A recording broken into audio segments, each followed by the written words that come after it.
لە بەغدای پایتەختی عێراقم کە ڕێژەی دانیشتوانەکەی زیاتر لە 10 ملیۆن کەسە، دوور لە گرفتە جۆربەجۆرەکانی کە ئەم شارە پیر و مەزنە پێوەی دەناڵێنێت. ئەم جارە بە دوای ناوچەیەکی گەشتیاری دەگەڕێم تا بزانم ئەم هەموو خەڵکە لە کاتی پشوویان دەستنە کوێ و سەردانی چه شوێنێکی گەشتیاری دەکەن.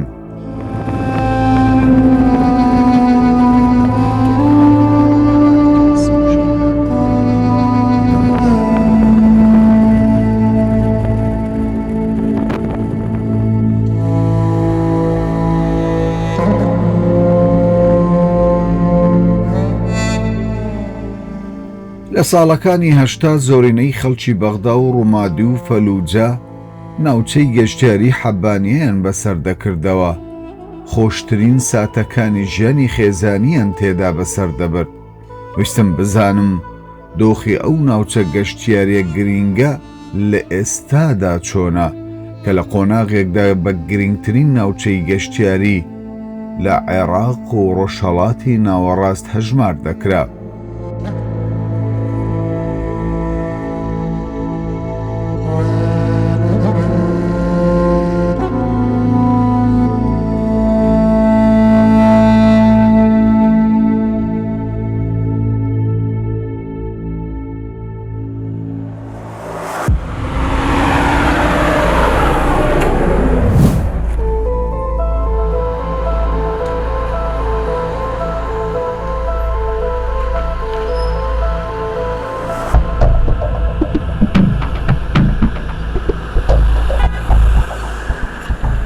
دەریاچەی حەبانیە توانای گڵدانەوەی 3.3 ملیار مەتر چوارگۆشە ئاوی هەیە، لە ژێر کۆنتڕۆلی بەنداوی ڕوومادیە.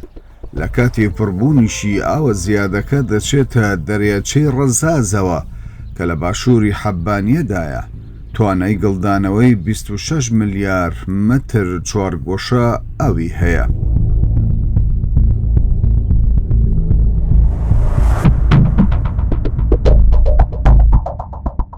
لە ساڵەکانی هەشتا زۆرینەی خەڵکی بەغدا و ڕوومادی و فەلوجە ناوچەی گەشتیاری حەبانیەیان بەسەر دەکردەوە. خۆشترین ساتەکانی ژیانی خێزانیان تێدا بەسەر دەبرد.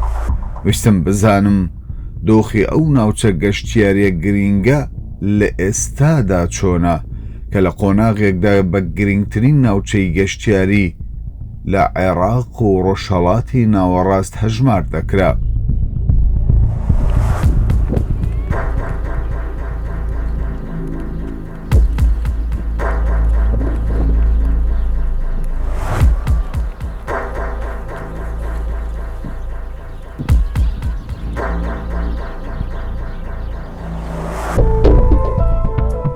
شاری گەشتیاری حەبانیە ناوچەیەکە 85 کیلۆمەتر دەکەوێتە خۆرئاوای شاری بەغدا و 25 کیلۆمەتر بە شاری فەلوجەوە دوورە.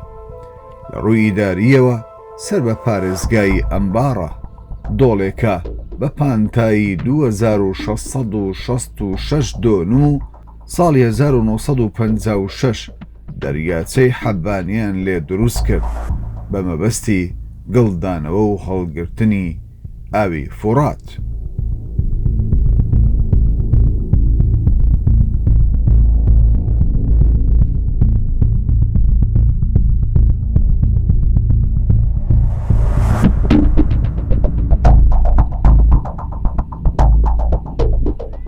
طبعا سروشتی خێزانی عێراقی زۆر نزیکە، یعنی شارەکان لەگەڵ یەک ئەمە دۆڵمەیە، ئەمە مریشکە، ئەمە خێزانە هاتۆ لەگەڵ ئەو منداڵە جوانانە لێرە دانیشتوون لەم سروشتە جوانە. بەڵام ئەگەر سروشتەکە جوان بێ بەڵام بەداخەوە ینی خزمەت گوزاری وەک پێویست نییە. بەس گلی تەنا پێم بڵێ خزمەت گوزاری لە حەبانیە چۆنە؟ ئێرە پێویستی بە خزمەت گوزاری زیاتر و پێشکەوتنی زیاترە بۆ ئەوەی جوانتر بێت.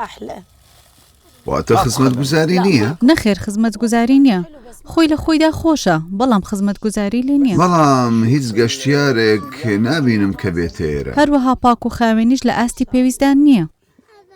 واتە شوێنەکە پاک نییە. نەخێر لەو ئاستەدا نییە. ئێوە هاتوونەتە هەرێمی کوردستان؟ بەڵێ واتە هاتوومەتە هەولێر. چۆن نێرە لەگەڵ هەرێمی کوردستان بەراورد دەکەیت؟ هەرێمی کوردستان زۆر سەرسوڕهێنەرە، هەر زۆر خۆشە. حەز دەکەی کە ئێرە چۆڵ کراوە. بەڵێ هیچ کەسە نابینیت لێرە. ئێستا بە تەنها و خێزانی کە هاتوونەتە ئێرە کەسی تری لێ نییە. ئێوە خەڵکی بەغدان یانی شوێنێکی دیکە؟ بەڵێ بەڵێ خەڵکی لە بەغدای. بەغداوە. بەڵێ بەڵێ لە بەغدا هاتوونەتە ئێرە؟ بەڵێ خەڵکی بەغداین. دوای ئەم جارە دەیتەوە ئێرە یاخود نا؟ نەخێر بەنیازی داینەوە. هاتنەوەش نین، ئەمە یەکەم جار و کۆتازارە دێنە ئێرە. هیچ پێ خزمەت گوزارێکی لێ نییە، هیچ خۆشی لێ نییە ئێرە، هیچ شتێکی لێ نییە. واتە ئەگەر پێویستیتان بە شتێک بێت هیچ مارکێتێکی لێ نییە؟ نا هیچ شتێکی لێ نییە. نانای نە سوپەرمارکێت نە دەرماخانە هیچ لێ نییە، هیچ شتێک نییە. بەیانیان هیچ نییە، بە ئێواران شوێنەکان دەکەنەوە. ئاخر ئێستا نایکەنەوە. لەبەر ئەوەیە کە شوهەوا گەرمە. خەڵکی بەغدا هیچ شوێنێکی گەشتیاری لە شارەکەیان هەیە بۆ ئەوەی بۆی بچن؟ باوترین شوێن ناوچەی زەورایە. بەڵێ، زەورا گەشتی خۆشە. شوێنە زەورایە. شوێنێکی خۆشە. بەڵام ئەوێ تەنها پارکە، واتە بەڵێ، شوێنی وایە. پشودانە. بەڵێ ڕێیت خزمەت گوزارێکی لێ نییە، ئەوێ خۆشە. یعنی شوێنێکی خۆش لە بەغدانێک کە لەو ئاستەدا بێت، تەنها ناوچەی زەورا تۆزی خۆشە کە خەڵک بۆی دەچن. واتە بەغدا کە پایتەختی عێراقە هیچ شوێنێکی گەشتیاری لێ نییە؟ نا شوێنی بەو شێوە خۆشی لێ نییە، ینی هەر نییە. شوێنێکی وەکو حەبانی و ناوچەکانی دیکەی لێ نییە. سپاستان دەکەین.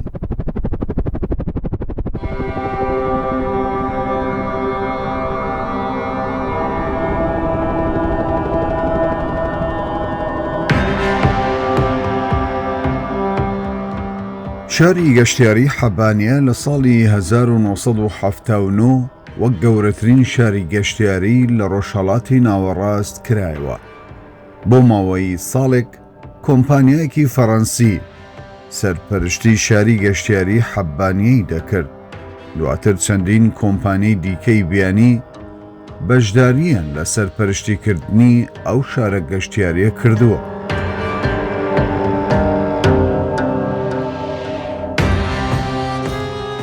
هەر لە ڕێگا و بەر لە گەیشتن بۆ حەبانیە نیشانەکانی پشتگوێ خستن و فەرامۆشبوونی ئەو ناوچە گرینگەم بەرچاو کەوت. ڕێگای گەیشتن بە حەبانیە بە تەواوی چۆڵ بوو.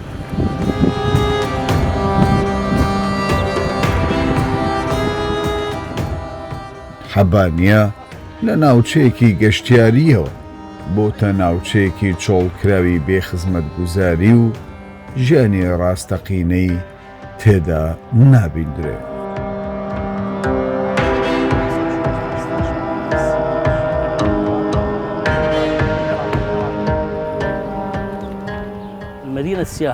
شاری گەشتیاری لە حەبانیە لەسەر بنەمای بوونی دەریاچەیەک دامەزراوە. واتە شاری گەشتیاری لە کەناراوەکانی دەریاچەی حەبانیە دروست کراوە. واتە بوونی دەریاچەکە وای کردووە دەوڵەت شاری گەشتیاری دروست بکات. شاری گەشتیاری حەبانیەش لە شارێک پێکاتوە کە ژمارەیەک خانوو و هۆتێل و شاری یاری و یاریگای تێنس و بۆڵنگ لە خۆ دەگرێت. واتە هەمان ئەو شارێکە لە فەڕەنسا هەیە. کۆمپانیای تینی فەڕەنسی ئەو دیزاینەی لە وڵاتەکەی گواستۆتەوە بۆ ئێرە. لە ساڵی 1970 کارکردن لەو شارە دەستی پێکرد. شارە گەشتیاریەکە لە 530 خانوو بە دیزایانی جیاواز لە خۆ دەگرێت. هەندێک خانوو هەن پێیان دەڵێن ئێلتو لە ژوورێکی نهۆمی سەرەوە و هەوڵێکی نهۆمی خوارەوە پێکاتون لەگەڵ دەستچۆر و گەرما و بەگشتی وە زۆر شتی تریش لە خۆ دەگرێت. کۆی ئەو خانوانە بریتە لە 530 خانوو. 530 خانوو. بەڵام ئێستا هیچ باڵەخانەیەک نابینین. بەڵێ ئێستا بۆتی دەجێرمەوە. ئێستا دەچین سیر دەکەین. کەرتی ئێڵمانەیە کە سەر بە کۆمپانیای گشتی حەبانیەیە سەر بە وەزارەتی ڕۆشنبیریە. هەروە کەرتی بێ ئوتێلیش ڕادستی و بەرهێنەر کراوە. ئیتر بەم شێوەیە کارەکان کراوە. بەڵێ مامۆستا باسی دۆخی ئێستا دەکەین. بەڵێ ئێستا دۆخی ئاو چۆنە؟ ئێستا بۆتی باز خزمەت گوزاریەکان چۆنن؟ ئێستا کاک کامەران بۆتی باز دەکەم. شاری گەشتیاری و شوێنی گەشتیاری وەکو پێم وتی لە کەناری دەریاچەی حەبانیە دروست کراوە. 3 تێپەڕیوە و حەبانیە کۆتایی هاتووە. قۆناغی 2004 کاتێک ئەمریکا هاتە ناو عێراق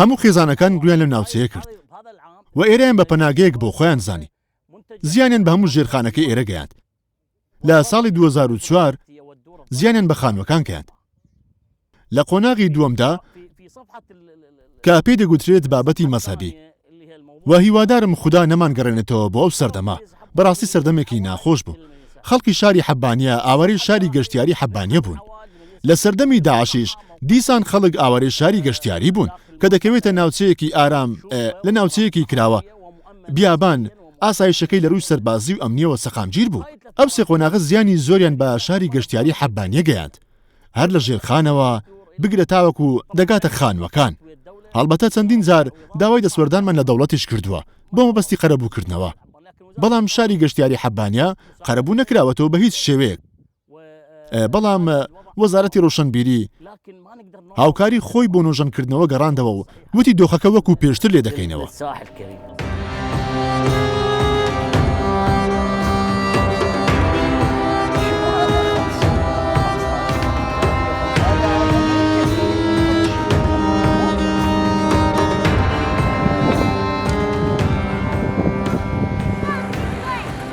واتە ئێستا پێویست بە چەند بودجە دەکات بۆ ئەوەی جارێکی دیکە ناوچەی گەشتیاری حەبانیە ئەوەدان بکەینەوە شاری گەشتیاری لە حەبانیە پێویستی بە بودجەیەکە کە کەمتر نەبێت لە 150 میلیۆن دلار 150 بەڵێ میلیۆن دلار بۆ ئەوەی تاوەکو بتوانین ژیانی گەشتیاری بۆ شاری گەشتیاری حەبانیە بگەڕێنینەوە نەک بە تەنها پارە مامۆستا کامەران کێشەی ئێمە لەو دۆخەی کە حەبانی هەیەی ئەو دۆخەی حەبانیە چارەسەر ناکرێت ئەگەر ئێمە تەنانەت ناوچە گەشتیاریەکانیش ئاوادان بکەینەوە چونکە هیچ گەشتیارێک بەلامانەوە نایەت لەبەرەوەی خەڵک بە دوای ئاودا دەگەڕێت و بە دوای ئەوەدا دەگەڕێت کە شوێنەکە گونجاو بێت بۆ ژیان ڕاستە ئێستا کە بەدەم دەریاچەیەکەوە بۆستی تو سیر بکەیت دەروونت ئاسوودە دەبێت بەڵام ئەگەر دواتر کێشەی ئاو زیاتر ڕوومان تێ بکات کێشە دروست دەبێت خەڵک لە بەرخاتری ئاو دێت بۆ ئێرە لە بەرخاتری خان و یانی شوتێل نایەت نەخێر خەڵک دەیەوێت دیمەنی جوان ببینێت کاتێک دەبینێت شتەکان بەم شێوەیە کە بۆیان باز دەکرد ئیتر نایەن بۆ ئەم شوێنە ئایندەی ئەو شارە چۆن دەبینیت ئەگەر دەریاچەکە ئاوی زۆر تێدا نەبێت ئەوە هیچ ئایندەیەکی نابێت ئەم شوێنە پێشتر خەڵکی بەغدا و ڕوومادی و فەلوجە دەهاتنە ئێرە بەڵێ داهاتنە ئێرە ئێستا شارێکی گەشتیاری لە بەغدا هەیە وەکو حەبانیەوە شوێنێکی لەم شێوەیە نەخێر نییە نییە لە بەغدا نییە ئەگەر ئەو شوێن نۆژەن بکرێتەوە مامۆستا کامەران من پێتی دەڵێم حەبانیە لە ساڵی 1982 کاسەی ئاڵتونی بەدەستێناوە و وەک باشترین شوێنی گەشتیاری لە ڕۆژهەڵاتی ناوەڕاست واتە لە شەرمشێخ و ئیمارات و قەتەر ئەو کاسە ئاڵتونیە بەدەستێنە ئێستاش لە بەڕێبەرایەتەکە ماوە دوایین شت نەخێر ئەمە دوایین شتەکە بیری لێ بکرێتەوە کۆتایی هاتووە کۆتایی هاتووە ئەگەر ئاو نەبێت کۆتایی هاتووە کۆتایی دێت بەڵێ بەدڵنیاییەوە ئەگەر ئاو نەبێت نابێت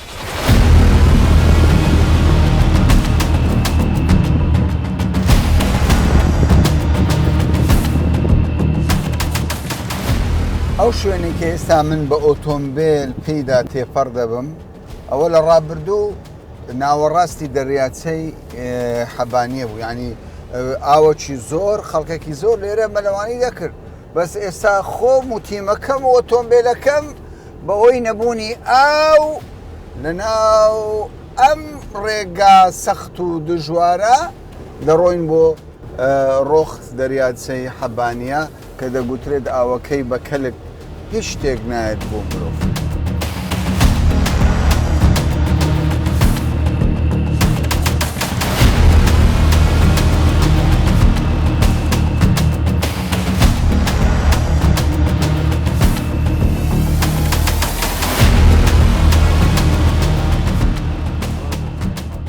بەڕاستی جێگای تێڕامانە بەغدایە کە ڕێژەی دانیشتوانەکەی زیاتر لە 10 ملیۆن کەس بێت یەک شوێنی هەبێت بۆ ئەوەی گەشتی تێدا بکات ئەوە دەریاچەی حەبانیە کە خەڵکی بەغدا سەردانی بکەن ئەوە حاڵیەتی بەڕێزانم ببینن یەک خێزان لەوە بترازێ کەس نابینی شوێنێک نییە لە بەغدا خەڵک بچێت تاوەکو کاتێکی خۆشی تێدا بەسەر ببات ناوچەیەکی گەشتیاری نییە.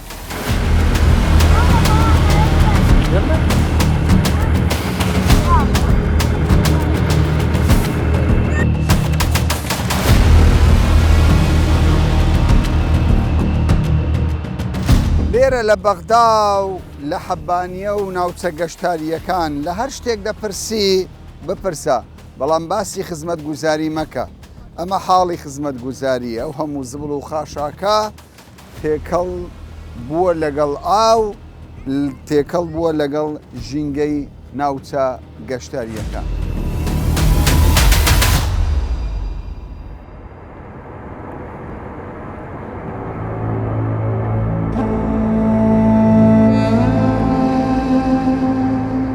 دەریاچەی حەبانیە لە ڕابردوودا بێجگەلەوەی داهاتێکی بەرچاو و خێر و بێرەکی باشی بۆ خەڵکی عێراق هەبوو، وەک ناوچەیەکی گەشتیاری بە سەدان گوند و ئاوای لە دەوروبەری حەبانیە بەهۆی بوونی سامانێکی زۆری ماسی و ئاژەڵداری و کوشت و کاڵیەوە، ئەوانیش داهاتێکی زۆریان دەست دەکەوت، ببووە سەرچاوەی دابینکردنی دەیان چۆر لە بەرهەمی خۆراکی بۆ بەغدا و تەواوی عێراق.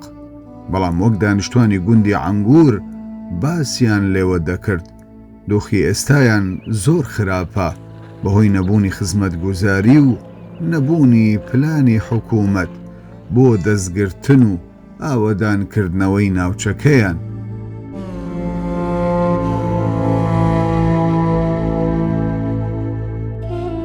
ڕاوکردنی ماسی و کاری ئاژەڵداری و کوشت و کاڵی لە ناوچەکەیان لە لێواری نەمانە، هەر بۆیەش بە سەدان خێزانی دانیشتوانی گوندەکانی نزیک لە دەریاچەی گەشتیاری حەبانیە ناوچەکانیان جێهێشتووە و چوونەتە سەنتەری شارە گەورەکان.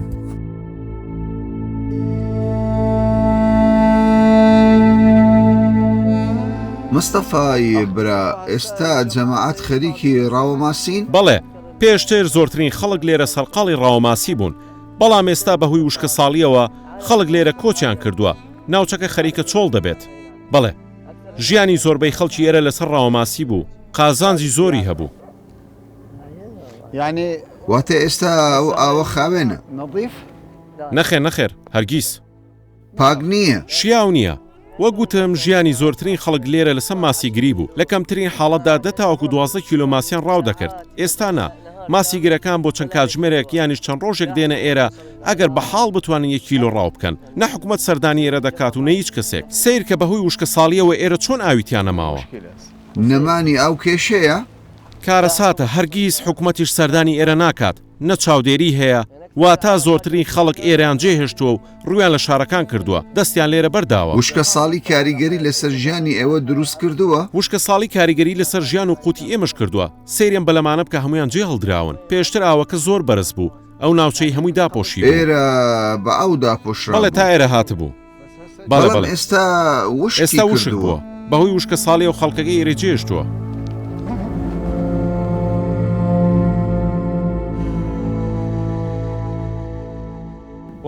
بەخۆی براکەم دۆخی ئێرە هیچ باش نییە. پێشترە دەریاچەیە پڕ بوو لە ئاو، سیرکە ئەو شوێنی ئۆتۆمبیلەکەشتانی بۆ هێناوە، پێشتر هەمووی بە ئاو داپۆشرا بوو. ناوچەکە ئاوادان بوو بە کاری ماسیگری، ئاژەڵداری، کشت و کاڵ. زۆربەی خەڵکی و ناوچەیە کە پێی دەوترێ ناوچەی عەنگور ژیانیان لەسەر ڕاوەماسی بوو. وەکو ئێستا دەیبینی بەلەمەکان هەمویان وەستاون، بێ خاوەن مامنەتەوە، ئاو نەماوە.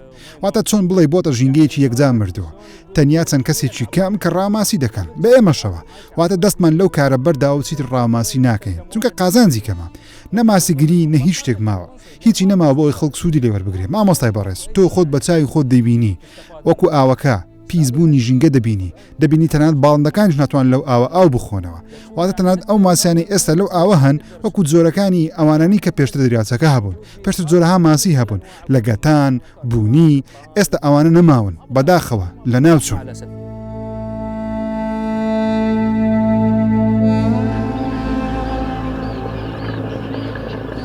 طبعاً ئەو وشکە ساڵیە عێراقی وێران کردووە بەشی زۆر لە شارەکانی ناوەڕاست و باشوور و عێراق. ڕێکخراوەکانی نێودەوڵەتیش ئاماژە بە مەترسی ئەو کارەساتە دەکەن، بە سەدان ئاژەڵ لە ناوچووە و بە سەدان خێزانیش ماڵەکانیان کە ئەتیمادیان لەسەر سەرچاوەکانی ئاو دەکرد، ئەو ناوچەیانەیان چۆڵ کردووە و بەرەو ناوشار ڕوویان کرد.